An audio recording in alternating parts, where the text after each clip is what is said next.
Hello, I'm Capaldi and I'm at O2 Shepherd's Bush Empire in London answering some questions.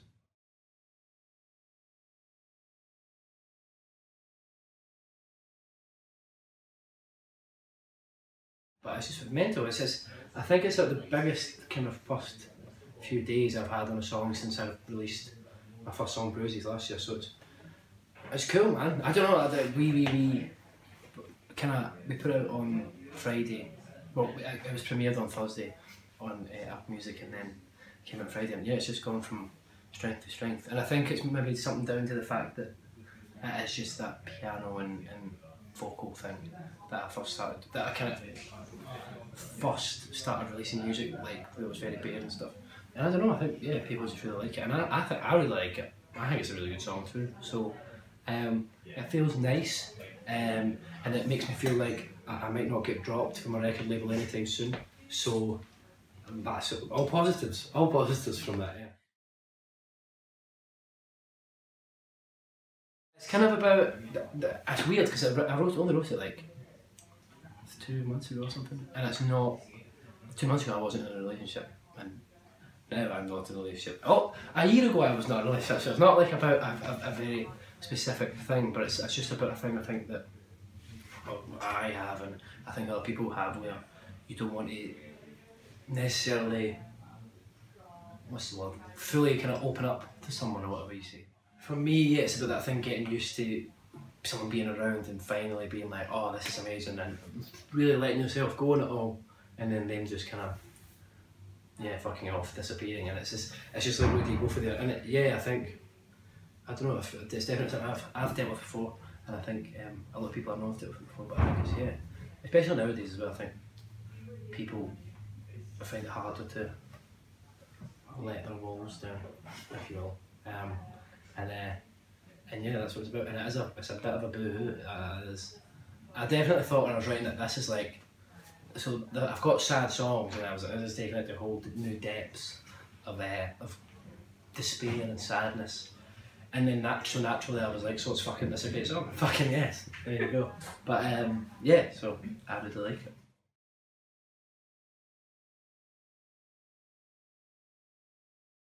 I did want to be in like a full-on like rock band, more kind of like Foo Fighters-y type stuff when I was younger, but no.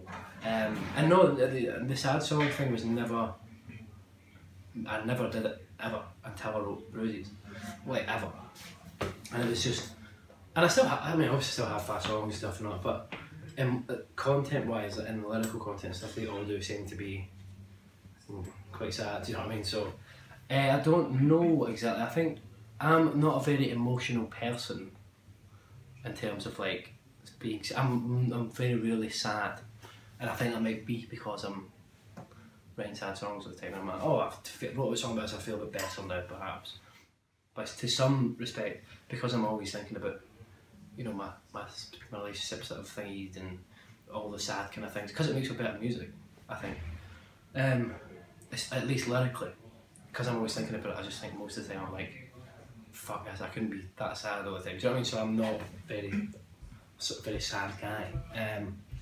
So yeah, I mean, it's something that's definitely new, and or new-ish, but I suppose I've been doing it since Bruises came out. It was a year ago or something like that. So yeah, it's definitely a kind of a different thing from what I was doing in the past. I was always in indie kind of bands, like trying to write arty-bunky songs, like, but I was terrible at it because I'm not Alex Turner.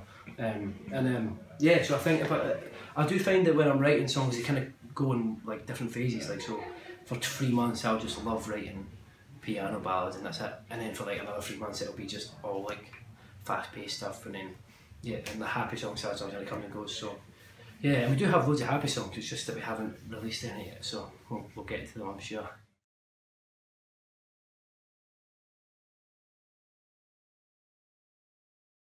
Well, maybe not a moment, but I don't know, I've just always knew that I wanted to do music in some capacity, whether it was teaching or, you know, doing this or doing weddings, or I just knew that I wanted to play music and have that, even if it was just me just getting by, I'd be happy with that. So I always knew that, and I think it must have stemmed from like the first time I got up on stage and sang. I was like 4 years old, me, my parents, and my brothers and sisters, we didn't leave them at home. It was, we used to always go on holiday to the south of France, like in caravan holidays. We used to go there for 3 weeks. It was boring as fuck sometimes, but yeah, they had like a big night on when it was some band playing, and they were like, and everyone was to come up and sing a song. And I had this Queen CD, which is very relevant now because of that film, obviously. But I had this Queen CD that I think it was out of a newspaper, like, you know, like how they used to give them away and stuff. And it had We Will Rock You on one side, and not one side because it's a CD, not a vinyl. But you know what I mean? It had We Will Rock You and We Are the Champions on it. And I asked if I could go up and sing We Will Rock You, and they let me do it. And then I must have got like a little buzz off. I can't remember exactly doing it at the time and stuff, but I remember explaining to the guy how there was like 2 colours on the packet and they both represented a different song or something. Bullshit that I made that myself, so I don't know what I was talking about. But yeah, so I remember going up and saying to him if I could go out and do it again, and I sang We Are the Champions as well. So I think there must have been something then where I got like a buzz from singing in front of people that I wanted to. Maybe I knew from the age of 4 that I wanted to be a professional show off.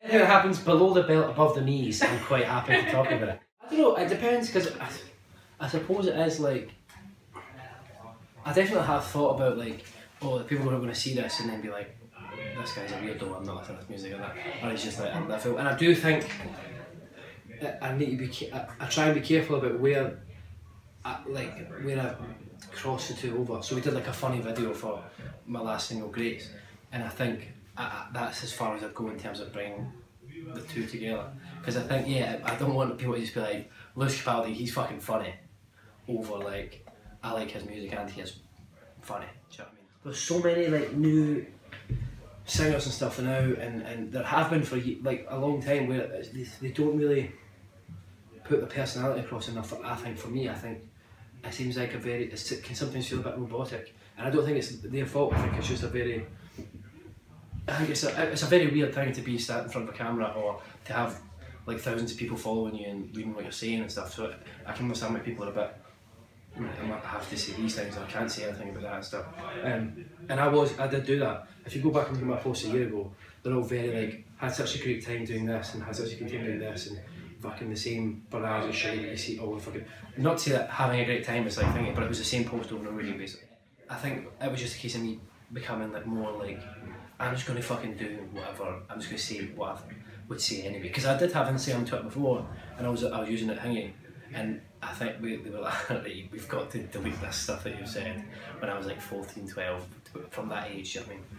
So cause I was a loser on the internet like everybody was when they were 12, 14, do you know what I mean? So, yeah, so I do worry that sometimes we're like, okay, where do we draw the line here? But I think as long as I'm like, as long as the music's good, or from that, I think it's good anyway, do you know what I mean? But as long as the music's there and it doesn't ever become a thing where like, I'm more about having a good, like, making penis jokes and talking about pubes and bum, and then it becomes more about that than writing music, do you know what I mean? I think that's when I need to watch. But I think it's good to show people that I'm not just this emotional sad, I'm always sad and always like, do you know what I mean? And I think, I hate telling people what my songs are about, like stuff like that, like, I can't do that, do you know what I mean? Because I think I don't enjoy being sincere in conversation. I can be, but like, not, that's wrong, but like sincere about things that I've written.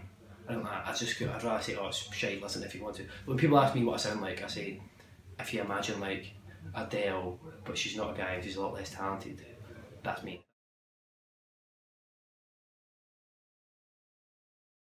Oh, so I'll explain though. For that video, this ties in quite nicely what I was just talking about.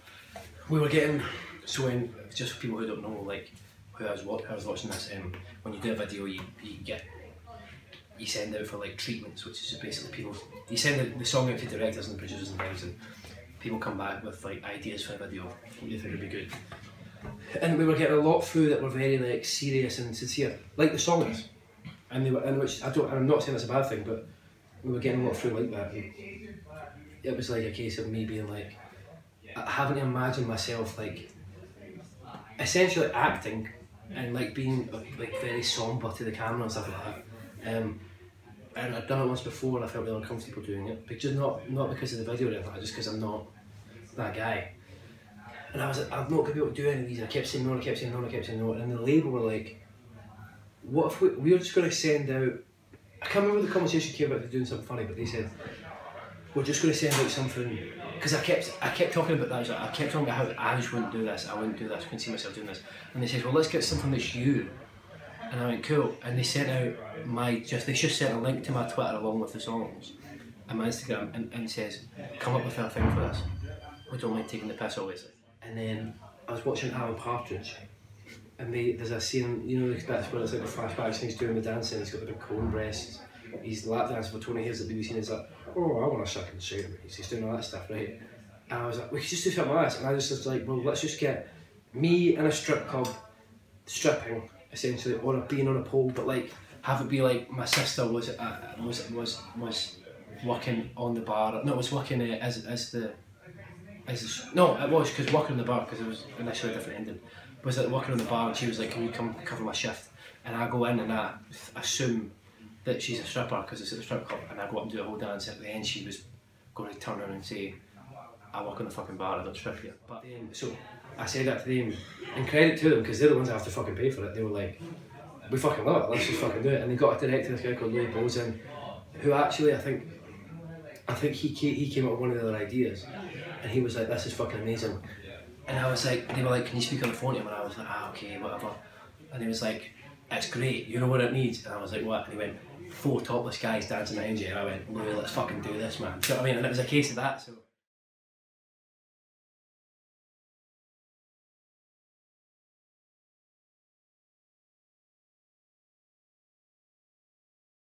He says I'm all the time, and it's the same way I say that I'm a big celebrity all the time and I'm really famous all the time. I was taking the piss again, but people who follow me and stuff like that really ran with it and they fucking kept on talking about it. So yeah, I guess I am. I mean, she's just telling the truth. I'm a model, very famous model. Pass the Grammys, yes, because they tend to give Grammys out for pole dancing. Yeah, give me it, please.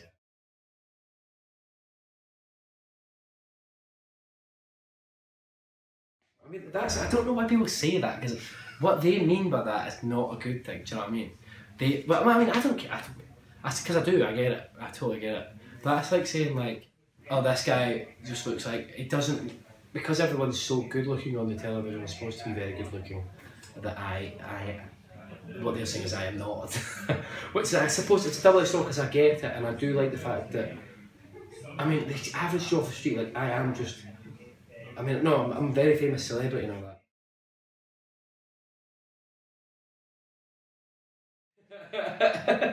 I think I've read that one before. That was before we released the song. I remember saying we recorded, we'd put up the picture for the song, and instead of just going, here's the artwork for the song, and then writing underneath it, I just went, I did a voiceover like kind of M&S style, where I say a big, hot, steamy pile of brand new music. And I done all that stuff, and it was really weird. And I kept talking about how I was a chef and I was cooking up, because I hate when people call the studio, being in the studio, I hate when they say they're cooking. It makes me fucking angry, but also I'm now using it ironically. So I was just saying that I was going to cook up everybody a big steamy slice of brand new music, and I see what I did, but what she's saying is that I promised to feed her, but she's only more thirsty now. I never promised to quench her thirst. I did say I was going to feed her, and usually when I eat food, I get quite thirsty.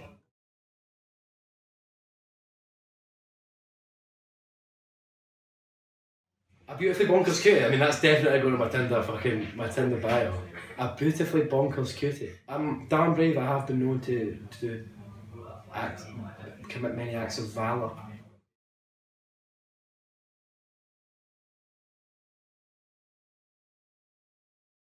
I do get that quite a lot, so I don't know what to do about that.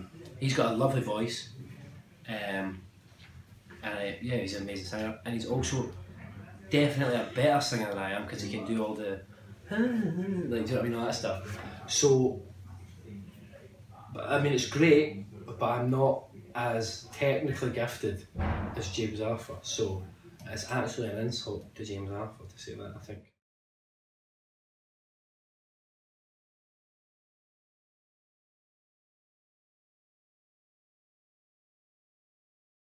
No, I never thought it would be a possibility at all. I thought, again, I was so, my goal was to play a venue in Glasgow called King Tut's, which is 350 cap, I think, somewhere around there. And I would been, and then the goal beyond that was to potentially, if I could, play venues like that all around, I mean everywhere, and just make a living, not having a job in an office, which I would probably, that I wouldn't enjoy and that I would not be good at either. So that was it, and then so everything else that's happened has been very strange.